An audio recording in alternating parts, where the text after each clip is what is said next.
Good morning class. कैसे हो आप सब? आपका बहुत बहुत स्वागत है आपके अपने यूट्यूब चैनल पर जिसका नाम है विनीत अकेडमी। और जैसे आप सब जानते हैं इस पे क्लास रेगुलर एक वीडियो आती है डेली और हमारे टेस्ट चल रहे हैं, आप सबको पता है ना। और कल हमने पास्ट इंडेफिनिट पढ़ाया था और आज हम पास्ट कंटिन्यूअस करेंगे। ठीक है गाइस, तो बहुत बहुत स्वागत है आपका अपने यूट्यूब चैनल पर जिसका नाम है विनीत अकेडमी। और कैसे हो आप सब? प्लीज़ लाइक और सब्सक्राइब करते रहिएगा और कमेंट भी करते रहिएगा। अगर हमारी आपको वीडियो अच्छी लग रही है तो प्लीज़ कमेंट जरूर करिएगा, क्योंकि आपके कमेंट भी हमें हौसला देंगे और अच्छी वीडियो बनाने का। तो बहुत बहुत स्वागत है आप सभी का। तो चलिए आज हम पढ़ेंगे पास्ट कंटिन्यूअस टेंस पढ़ने जा रहे हैं हम। Past continuous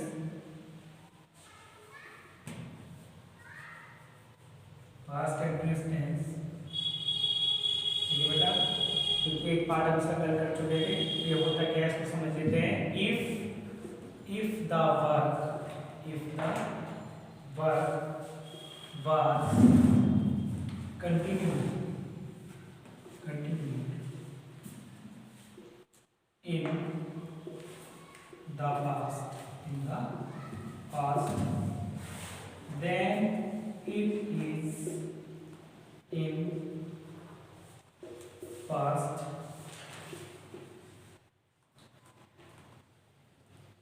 continuous tense। इसमें फर्स्ट आप सबको पता है past continuous if the work was continued, यानी मतलब वर्क जो है हमारा कंटिन्यू है इन द पास्ट में। किसमें वर्क हमारा किसमें काम कर रहा है? पास्ट में। तो then it is in past continuous.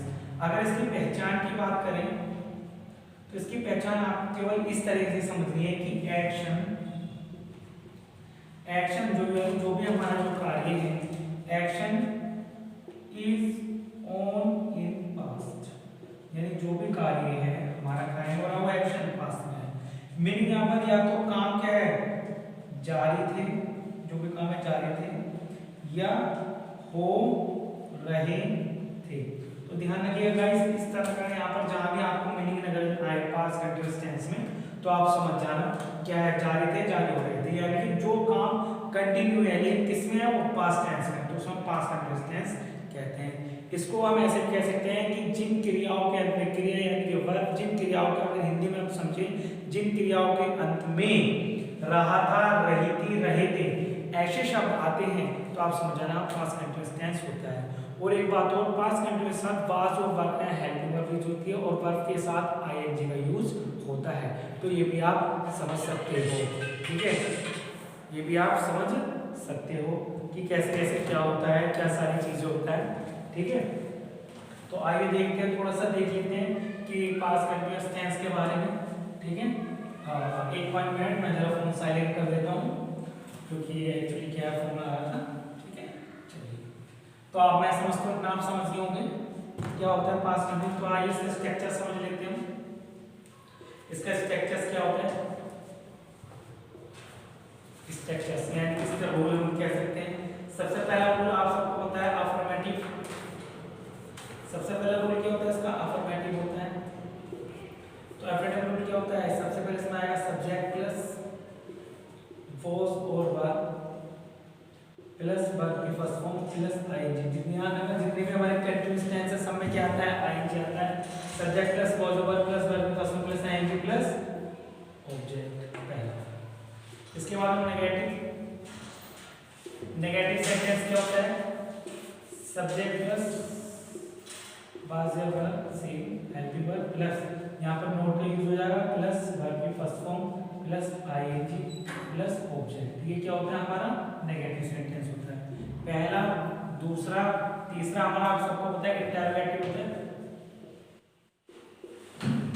Interrogative है ना, इंटरोगेटिव में वॉज और वर्ब बाहर आ जाते हैं प्लस सब्जेक्ट प्लस वर्ब की फर्स्ट फॉर्म प्लस आईएनजी और प्लस ऑब्जेक्ट और क्वेश्चन मार्क। इंटरोगेटिव सेटिंग आप सभी को पता है क्या होता है? क्वेश्चन वर्ड आता है, क्वेश्चन वर्ड, और बाकी सेम रहता है, बाकी सेम रहता है। ये बात आप ध्यान रखिएगा, बाकी क्या रहता है गाइस? सेम रहता है।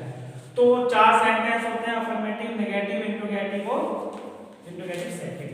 तो ये इसके स्ट्रक्चर से, ये पास्ट कंटिन्यूअस का स्ट्रक्चर है जहां है केवल वाज और वर यूज होती है और वर्ब के साथ एज होती है। ध्यान रखना गाइस, वर्ब आपको खुद याद करनी पड़ेगी, है ना।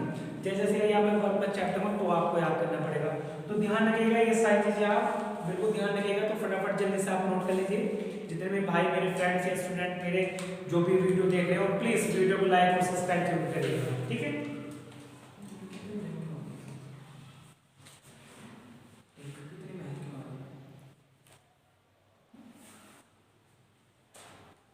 क्लियर हो गया यहाँ तक सभी को? अब थोड़ा सा इसमें को नोट पॉइंट समझते हैं। इसमें नोट पॉइंट क्या होता है ये भी आप समझ लीजिए। देखिए सभी की बोर्ड परीक्षा हो रही है, मैं समझता हूँ टेंस से रिलेटेड बहुत सारी चीजें आती हैं, ठीक है। तो नोट पॉइंट अगर आप इसके समझे तो इसमें केवल ये है कि वॉज किसके साथ यूज होता है और फॉर किसके साथ होता है। अगर हम वॉज की बात करें तो वॉज होता है आई, ही, शी, इट और सिंगुलर नाउन के साथ, ठीक है। वर्ब किसके साथ होता है? वी, यू, दे और प्लूरल नाउन के साथ होता है। बात आपकी है, ठीक है।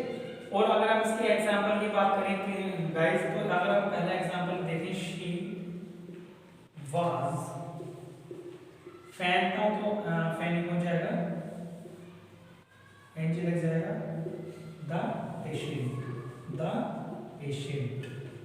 PATIENT से ना पेशेंट की स्पेलिंग। तो इसका मीनिंग क्या है? वह रोगी की हवा कर रही थी। इसका मीनिंग क्या होगा? वह रोगी की हवा कर रही थी, वह जो रोगी है यानी पेशेंट है उसकी हवा कर रही थी। दूसरी चीज मैं अगर आपसे बोल दूं कि the train was standing at the station, अगर इस तरह का सेंटेंस आता है तो रेलगाड़ी स्टेशन पर खड़ी थी। रेलगाड़ी कहाँ खड़ी थी? स्टेशन पर खड़ी थी। यानी गाइस जिन वाक्यों के अंत में हिंदी में आ रही थी या रही थी ऐसे शब्द आते हैं, सीधी सी बात है पास्ट कंटिन्यूअस टेंस कराते हैं। और पास्ट कंटिन्यूअस से भी जो काम कंटिन्यू है लेकिन कायम है पास्ट में है, ध्यान रखना ये भी इसकी पहचान है, ठीक है। पहचान आपको पता लग गई, वाज और आईएनजी आता है वर्ब के साथ, और ना तो ये कुछ दो सेंटेंस हैं, ठीक है। आगे बढ़ते हैं गाइस, ठीक। आप मुझे इसका बना के दिखाओगे कि कोयल मधुर माने शायद मीठा होता है, तो कोयल मधुर गीत गा रही थी, इसका आप घर से बनाओगे, ठीक है। जल्दी से नेगेटिव सेंटेंस देख लेते हैं। नेगेटिव सेंटेंसेस के क्या होते हैं? I was not telling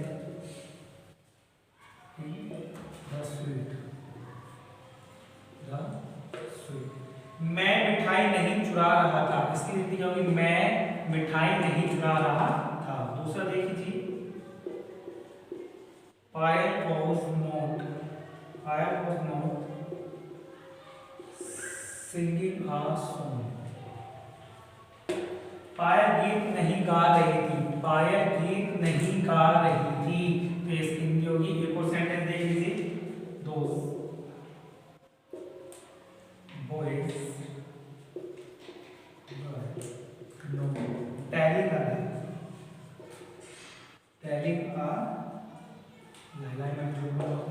वे लड़के झूठ नहीं बोल रहे थे। इसकी क्या होगी? वे लड़के झूठ नहीं बोल रहे थे। तो यहाँ तक बात समझ में आ गई। कुछ हमारे नेगेटिव सेंटेंस होते हैं जैसे I was not telling the sweet, ठीक है। देखिए सब्जेक्ट आ गया, वाज वर नॉट, वर्ब की फर्स्ट फॉर्म आएगी, बाकी ऑब्जेक्ट। तो इस तरह से ग्रुप पे भी काम चलता है। यहाँ पर यहाँ तक बात क्लियर हो गई। जैसे इंटरोगेटिव देख लेते हो, यहाँ तक नोट हो गया, कर लीजिएगा गाइस, है ना। चलिए जल्दी से फटाफट हम नेगेटिव सेंटेंस देख इंटरोगेटिव देख लेते हैं। Interrogative guys sentence is very important, मैं समझता हूँ। और इंटरोगेटिव फर्स्ट की अगर हम ये बात करें गाइस, तो मेरे पास was, C L E A R N I N G, learning computers. और क्वेश्चन क्या है? मैं कंप्यूटर सीख रही थी, क्या वह कंप्यूटर सीख रही थी, ठीक है गाइस। क्या वह कंप्यूटर सीख रही थी? रिपोर्ट देख लीजिए,